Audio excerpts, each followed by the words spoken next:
My name is Jason Jackson. I'm an associate professor of folklore and the director of the Mathers Museum of World Cultures here at Indiana University Bloomington. As an ethnographer, what that means is that my first task is to go out into the world and meet people from all kinds of backgrounds and to learn about their lives. I work in Native American communities, particularly in the state of Oklahoma. And Oklahoma is unusual in that it is the home today of many different Native groups whose homelands were all over North America.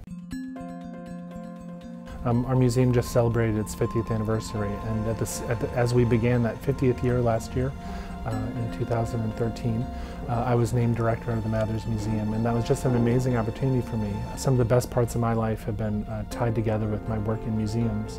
One thing that happened over those 50 years is that supporters and friends from around the world and around the country have contributed to our collections, so that our collections have grown and become stronger in ways which are indicative of a museum that's healthy and doing good work. During that first 50 years, plans and policies and procedures were put in place to do the work of a museum properly, and I think that Indiana University should be really proud of what the museum accomplished in those first 5 decades. If museums are changing, and I think they very much are, they're changing in a number of ways, one of which has to do with responsiveness to community needs. A residential campus in the classic mode, like Indiana University Bloomington, has an obligation to constantly think, well, what is it that we're offering students that you can only take advantage of if you do come to Bloomington and study here? And from my point of view, the Mathers Museum and the other museums on our campus are one of the answers to that question.